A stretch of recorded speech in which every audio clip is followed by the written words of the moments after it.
mahadsan tahay runtii horta waxa weeye wax badan baa la rabaa Soomaalinimadu waxa weeye waa arrin cajiib ah sideen uga socon Soomaaliya waa hal nation waa isku af waa isku diin waa isku muxuu ahaayay luqad waxa weeye ma kala maarmi karo sideen ognahay hadda dawlad uunba Soomaaliya isugu timi oo la samaystay dawladdu waxa weeye mar haddii xilka la saaray ilaahayna u naadiyo horta waa dawladu haddii iyadu ka soo baxdo xilkeedana waa dawlad oo wixii ilaahay muxuu ahaay ummadana u idmatay ilaahayna muxuu ahaay u aqbalay bay ka soo baxday haddii ka soo bixi weydana haddii ilaahay baa kula xisaabtanaya haddii marka dhibaato dhacday oo ummad Soomaaliyeed muxuu ahaayay dhibaato iska muxuu ahaayay qaran ay ku dhacday waxa weeye in Soomaalidu isu xanuunsato oo kuwa badan aan mas'uuliyad horta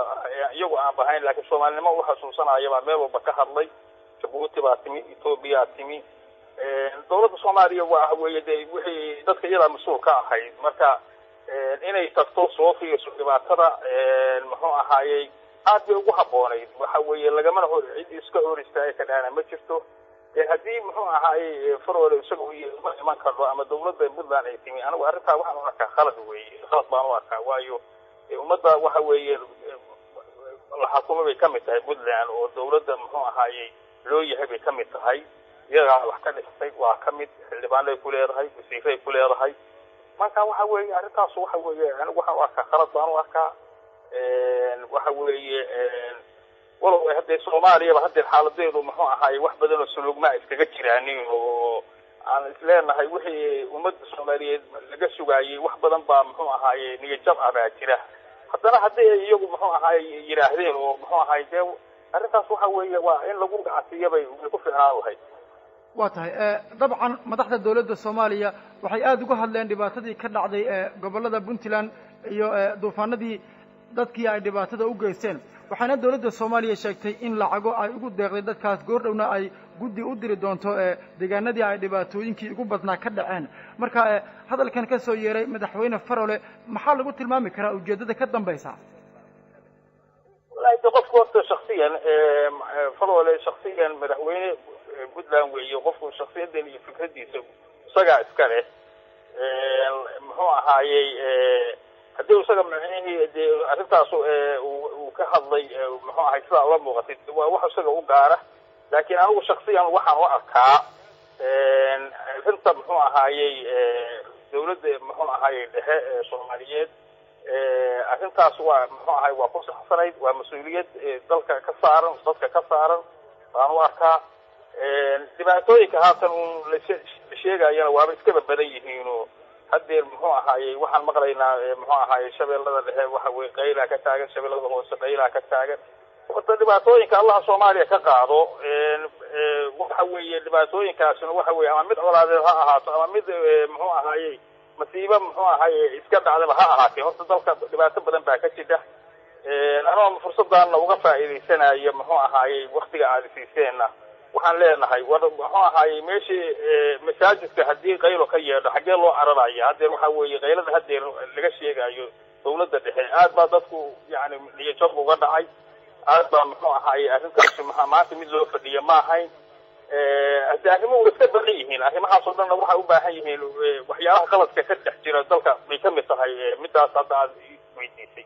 marka ma la dhihi karaa madaxweyne Farole waxa uu is hortaagay deeqihii la gaarsiinayay dadka dhibanayaasha ah horta sideedaba dadka ninkii raba inuu wax gaarsiiyo meel uu mariyo ma waayo Farole waxay la tahay looma dhiibeene guddiyo baa jiro hay'ado caalamiya baa jira isagoo hadduu tiisaa muxuu ahaayay isagoo ka hadlay meelaha ninkii raba inuu ummadda wax siiyo meel uu mariyo ma waayi karo oo dadka waa dadkiisii oo muxuu ahaayay haddii la doono xawiraadaha loo dhigaya oo la samaynaya marka taasu isagu ujeedo kasta ka lahaado laakiin dadkii wixii loogu talagalay oo in loo geeyo waa muhiim baan u arkaayo meel kasta loo mariyo marka ma isleedahay waxay dhaawacaysaa mas'uuliyaddii mar haddii dawladdii federaalka ahayd ee Soomaaliya maamulku uu doonayo inuu iska hor istaago gargaarkii ay dadka ugu tala gashay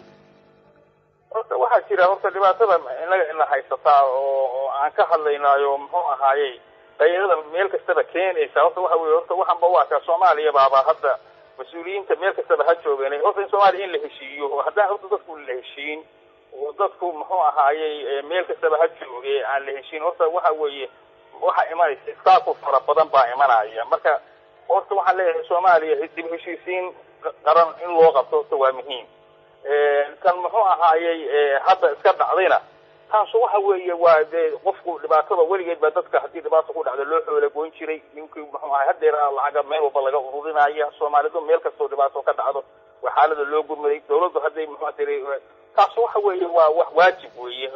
soomaali oo dhan saaran iyaguna waxa weeye yani toodii waxa weeye ku aadan waa qabteen laakiin waxa weeye waxa kan maxaa keenaya weeye waxaa keenaya waxaa ka jira oo muxuu ahaayey kala tabashada ah oo muxuu ahaayey dadkuna mas-uuliyadduna aan leenahay waaba kala saari waayeen midda gaarka iyo midda guud baa la kala saari waayey waa gartay ugu dambeyn markaa maxaad ku baaqi lahayd anigu waxaan ku baaqayaa anigoo fursaddan ka faa'iidaysanayo war soomaaliya maantay waxa weeyey meel bay waxbaa rajaa la qabay rajadii la qabay meel kastaba mas-uuliyaddu ha joogtay rajadii yaan dib loo soo celin kuwa dawladda dhexe qayrada ka jirta ha heshiiyeen soomaalidii ha baadi dooneen